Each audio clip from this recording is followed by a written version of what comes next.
those of you that don't know me, my name is Shakar. I'm primarily known as a teacher of traditional Chinese martial arts, and I've been doing this for a very long time. I've been training in the traditional Chinese martial arts for just over 20 years, and I run a school called Kung Fu Zone, where I teach two main systems of Kung Fu. I teach the Tiger Crane combination system, and I teach the Shuangyang White Crane Taichi system.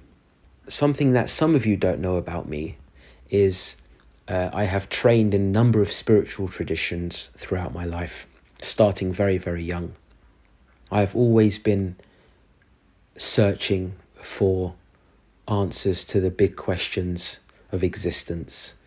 And I train in the Chinese martial arts because I see them as a path to growth in that direction, in a spiritual direction.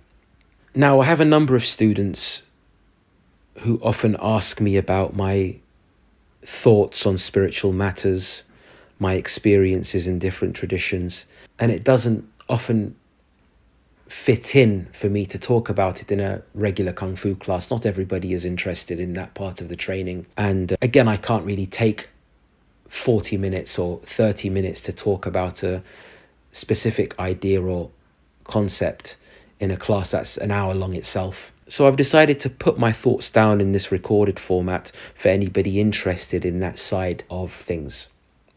I hope you enjoy it. Please let me know what you think.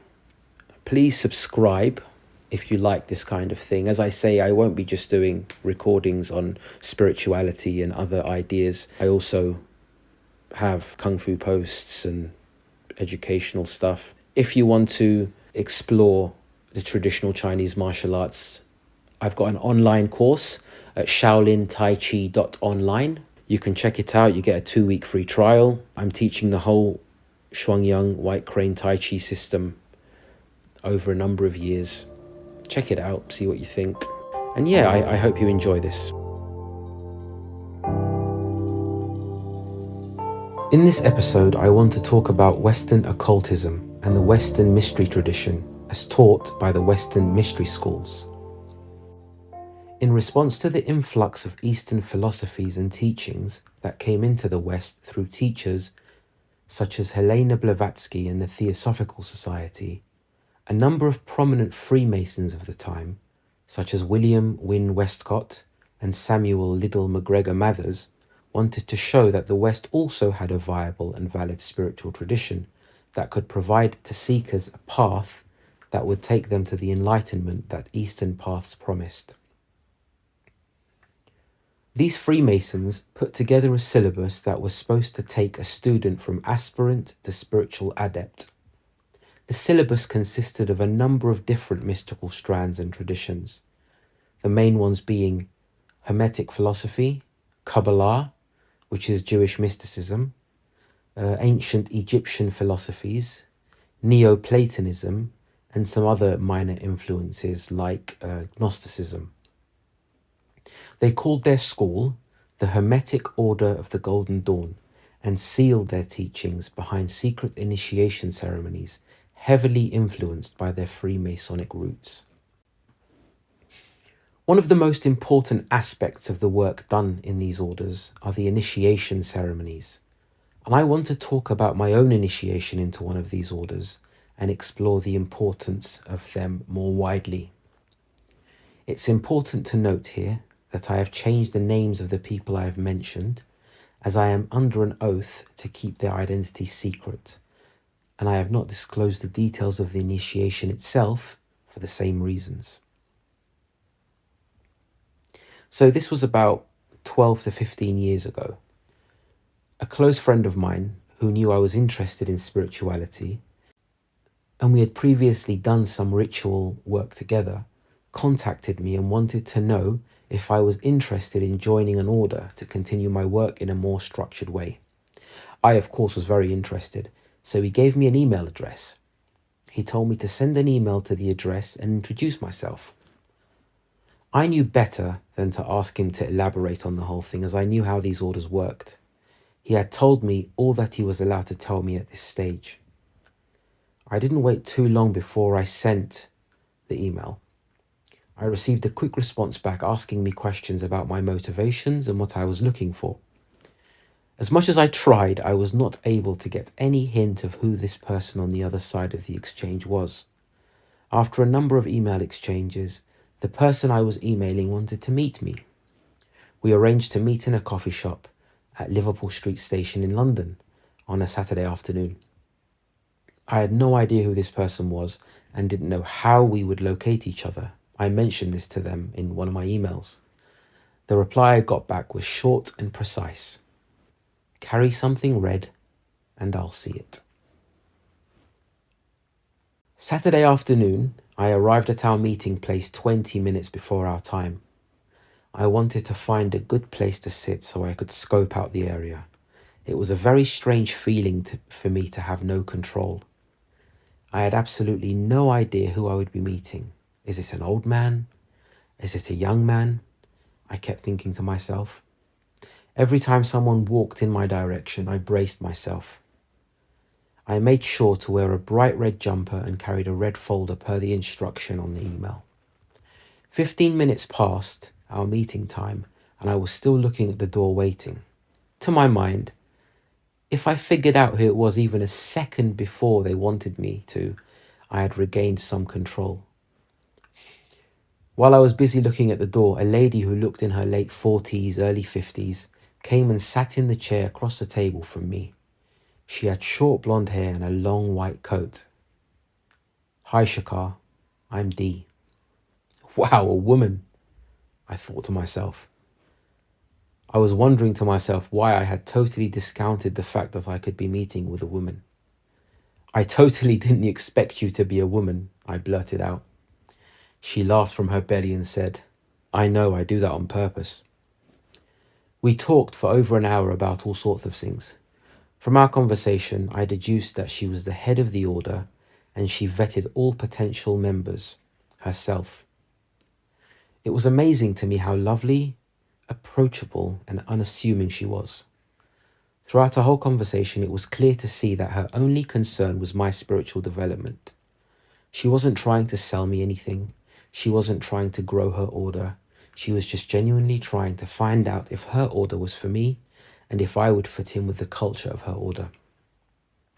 It was refreshing for me to see this, and after meeting her, I find myself wanting to impress her.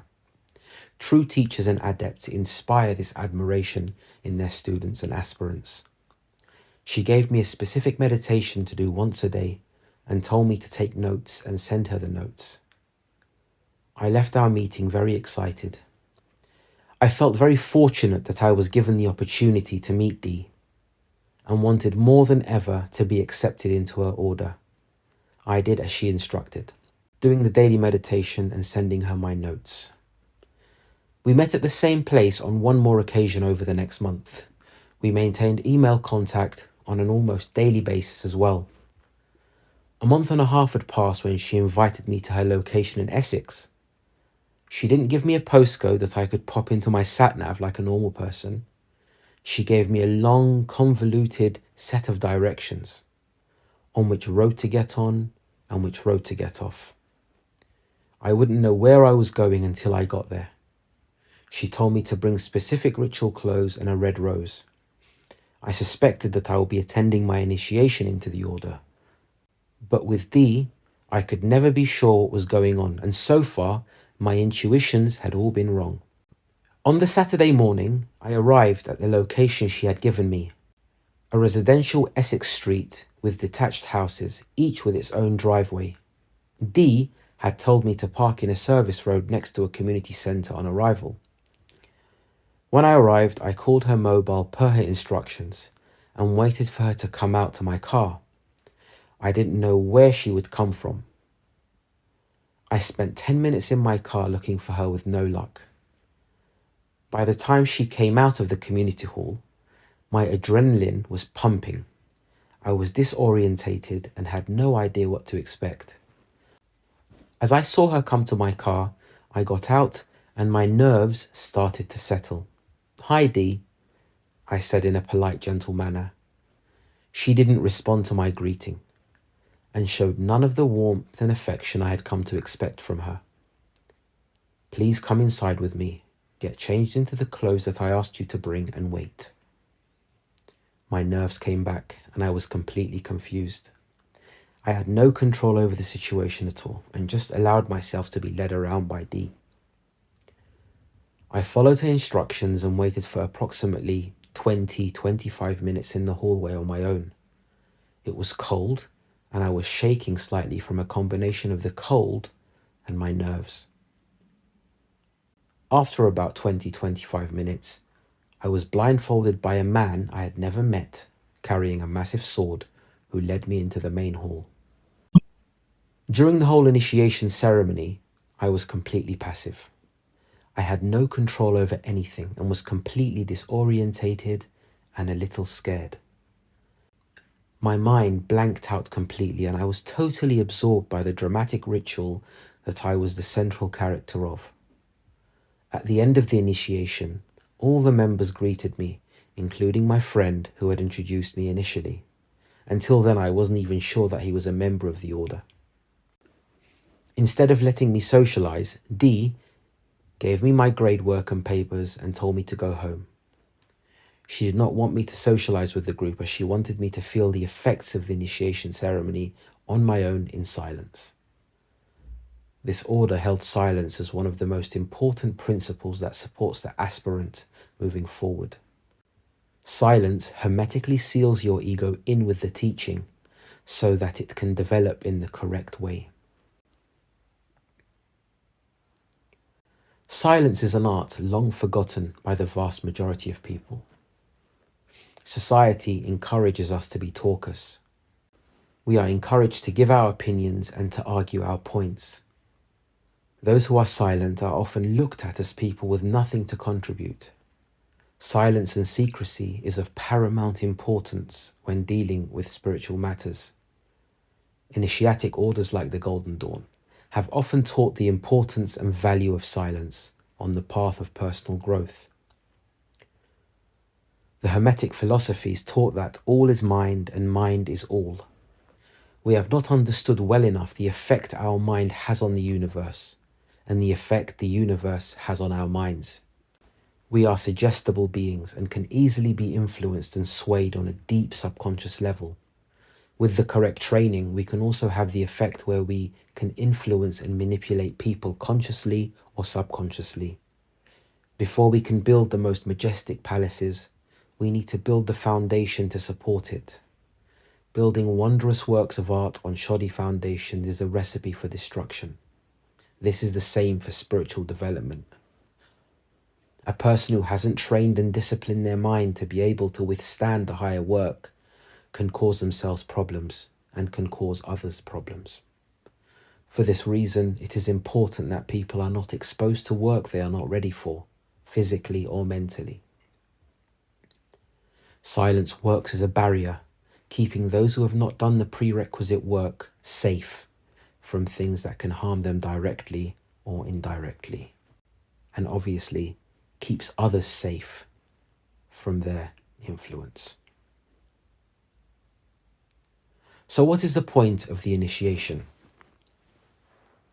As I often say to my students, our logical reasoning mind cannot comprehend the greater mysteries, and it needs to go to sleep so that we can fathom something else that is beyond it.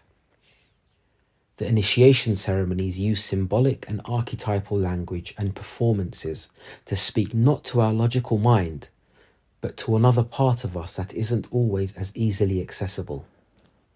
The heightened emotional state makes us hyper-aware, allowing us to absorb every subtle clue and action in the ritual.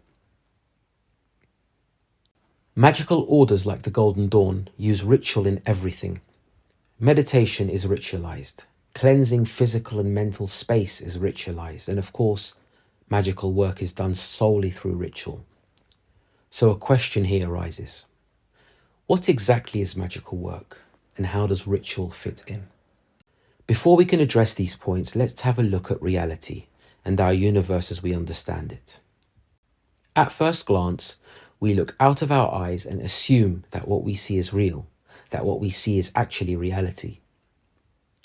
This is not a controversial statement to the vast majority of people.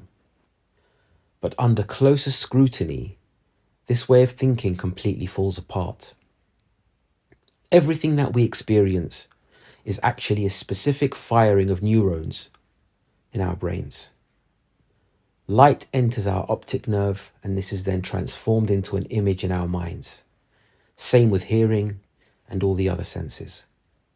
We have no way to be sure that the image our brain creates for us is an exact copy of the thing being experienced. Dr. Donald Hoffman, the cognitive psychologist and writer, likens our brain's construction of reality to the same way the user interface is set up on our computer desktop. When we open up our Windows software, we are presented with neat icons representing the different apps and programs on our computer. This user interface is set up like this to make it easier for us to navigate, but isn't in reality set up this way in the hard drive of our computer. If we had to navigate the actual data and electronics on our hard drives without the user interface, most of us wouldn't be able to use the computer at all. Dr. Hoffman argues that the reality we experience is the same. It is a user interface that helps us navigate a more complex objective reality that is made up of conscious agents and their experiences of it. So what is a magical ritual? Magical rituals are simply methods to be able to cause a change in accordance to the will of the magician in this objective reality by manipulating the underlying substrate of this reality, which is consciousness or mind. Ceremonial magic aims to give power and direction to thoughts and intentions through these rituals to get these thought forms to fulfill a certain task. The more adept a magician becomes with creating thought forms, the less the need for the elaborate rituals. Groups like the Golden Dawn were highly structured, traditional, and exclusionary, and kept knowledge hidden behind rituals and initiations. Like everything else, they eventually came under the scrutiny of the postmodern zeitgeist that transformed everything in the West. Practicing occultists eventually broke away and discarded a lot of the structure, secrecy, and grades, culminating in a new kind of occultism called chaos magic. Chaos magicians stripped away everything that they deemed unnecessary and a hindrance to magical work, and decided to get to the heart of the matter. Chaos magicians concluded that magic rituals and implements and rites served one purpose, as mentioned, to focus the mind and emotion of the magician to create an energetic thought form that can go and create the desired change that the magician intends. Chaos magic further teaches that the more minds focused on and believing something, the better the thought form will do its work. A little bit like how the more mass an object has, the greater its gravitational pull. To the point that some thought forms that have enough minds believing in it over a long enough period of time actually come into independent existence, no longer needing the energy of the believers to sustain it. In the classical terminology, this kind of thought form is called a tulpa. I remember when I was younger, I couldn't understand how thousands of religions who preach opposing beliefs and ideas could all have their own miracles and supernatural occurrences. This could serve as an answer. It's actually the belief of the followers that create the miracles. A scary sidebar here. Imagine power-hungry and nefarious people with knowledge of ceremonial magic and how belief has the power to cause change, having access to mass media, able to make us believe things en masse. Imagine the thought forms and tulpas this could manifest into reality for whatever nefarious reasons they wanted. It's a good thing that this isn't the world we live in, right?